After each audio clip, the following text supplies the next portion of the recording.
Hello everyone, welcome back to my channel. I hope आप सब अच्छे होंगे, स्वस्थ होंगे, हेल्दी होंगे। आप सभी का स्वागत है आपके अपने चैनल दवा नॉलेज में। और मैं हूँ फार्मासिस्ट अर्पणा। हम बात करेंगे मेडिसिन के बारे में। तो आज मैं बात करूंगी एक ऐसे सिरप के बारे में जो कि आप बहुत ज़्यादा यूज़ में लाते हो। मैं बात करूंगी बेनाड्रिल सिरप के बारे में। तो उसके बारे में हम जानेंगे कि क्या उसके अंदर कंपोजिशंस होते हैं और वो कंपोजिशन किस तरह से हमारे शरीर में सूखे खांसी, गीले खांसी के रूप में प्रयोग में आते हैं। साथ ही हम जानेंगे कि कितना इंटरवल उन डोजेस के बीच में होना चाहिए। तो चलिए स्टार्ट करते हैं अपना ये वीडियो।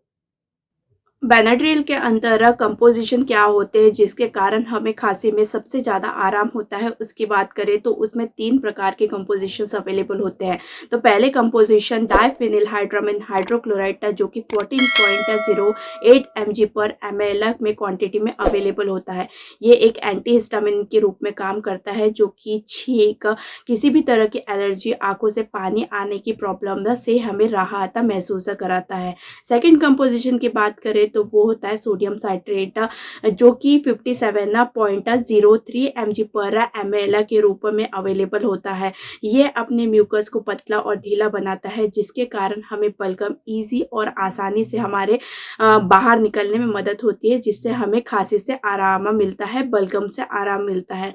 थर्ड कंपोजिशन की बात करें तो वो होता है अमोनियम क्लोराइड जो कि 60 mg पर ml में अवेलेबल होता है बेनाड्रिल सिरप के अंदर। ये एक एक्सपेक्टोरेंट की तरह काम करता है जो कि अपने बलगम को फेफड़ों से निकलने में आसान प्रदान करता है। और जब बलगम फेफड़ों से निकल जाता है तो हमें खांसी से बहुत जल्दी आराम होता है। उसमें फोर्थ कंपोजिशन होता है अल्कोहल जो कि हम उसे इथाइल अल्कोहल और अनाज का अल्कोहल भी कहा जाता है।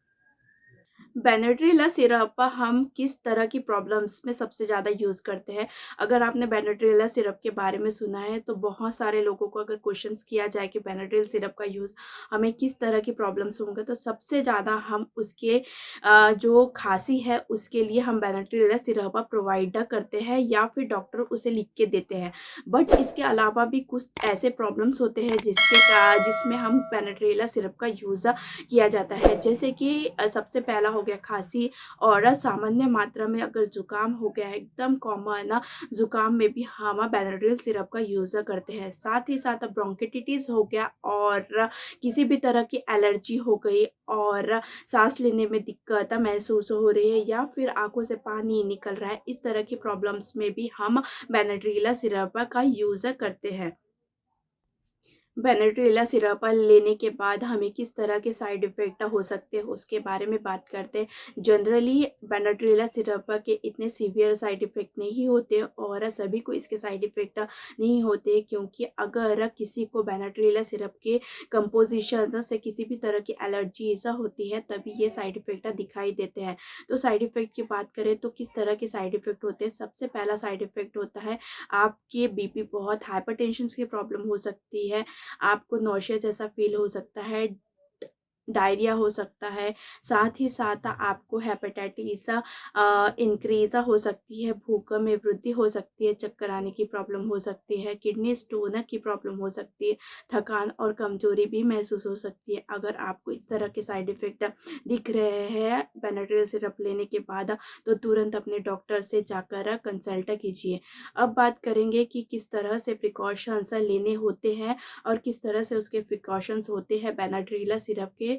तो सबसे पहले बात करते हैं कि अगर आपको बेनाड्रिल सिरप लेने के बाद किसी भी तरह की एलर्जी होती है, कभी किसी को अमोनियम क्लोराइड से एलर्जी होती है तो कभी किसी को सोडियम साइट्रेट के कंपोजिशन से एलर्जी होती है, इस तरह की एलर्जी के बाद अगर आपको किसी भी तरह की साइड इफेक्ट दिख रहे हैं तो तुरंत बेनाड्रिल सिरप क्लोज कर दीजिए। अगर आप बेनाड्रिल सिरप ले रहे हो तो रोजाना आपको एक ही समय पर बेनाड्रिल सिरप लेना है, आपको टाइम चेंज नहीं करना है।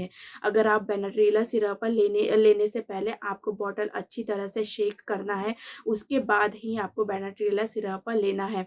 अगर आपको बेनाड्रिल सिरप लेने के बाद किसी भी तरह के साइड इफेक्ट दिख रहे हैं तो तुरंत अपने डॉक्टर से कंसल्ट करना चाहिए। प्रेगनेंसी के दौरान आपको बेनाड्रिल सिरप को टोटली अवॉइड करना चाहिए और बेनाड्रिल सिरप नहीं लेना चाहिए। बेनाड्रिल सिरप के वार्निंग की बात की जाए तो अगर आप किस बेनाड्रिल सिरप अपने मन से ले रहे हैं, बिना डॉक्टर के प्रिस्क्रिप्शन के बगैर आप बेनाड्रिल सिरप ले रहे हो, तो अगर आप 5 दिन उसका यूज़ कर रहे हो, उसके बाद भी आपका खांसी ठीक नहीं हो रहा है, या फिर आप किसी भी प्रॉब्लम के लिए ले रहे हो और वो प्रॉब्लम आपका क्योर नहीं हो रहा है, ठीक नहीं हो रहा है, तो आपको तुरंत ही बेनाड्रिल सिरप लेना बंद कर देना चाहिए और अपने डॉक्टर को कंसल्ट करना चाहिए, क्योंकि उसका इस्तेमाल आफ्टर 5 डेज बिल्कुल भी नहीं किया जाता है। और अगर आप बेनाड्रिल सिरप कंटिन्यूएशन में ले रहे हो, आप उसे बिना गैप के भी ले रहे हो, तो आपको दौरे पड़ सकते हैं या फिर भूलने की तकलीफ हो सकती है, भूलने की प्रॉब्लम हो सकती है। आप बात करते हैं इसके खुराक कैसा होना चाहिए, इसके डोजेज किस तरह से हमें लेने चाहिए। तो आप इसे दिन में 1 बार ले सकते हैं, वो भी खाने के पहले या फिर खाने के बाद किसी भी समय आप इसका इस्तेमाल कर सकते हैं। बट आपको याद रखना चाहिए, अगर आप बेनाड्रिल सिरप मॉर्निंग में ले रहे हो और इवनिंग में ले रहे हो, तो उसके बीच का इंटरवल आपको 8 आवर्स का रखना है, मतलब 8 घंटे आपको उसके बीच में गैप देनी है, दोनों डोज के बीच में। आपको बेनाड्रिल सिरप लेने के बाद 10 मिनट तक पानी बिल्कुल भी नहीं लेना है, आपको पानी अवॉइड करना है। 10 मिनट के बाद आप पानी ले सकते हैं। इस तरह से उसके डोजेज होते हैं। अगर आपको मेरा ये वीडियो अच्छा लगे तो आप मेरे चैनल को सब्सक्राइब कीजिए, लाइक कीजिए, शेयर कीजिए और बेल बटन को प्रेस करना ना भूलें। Thank you so much.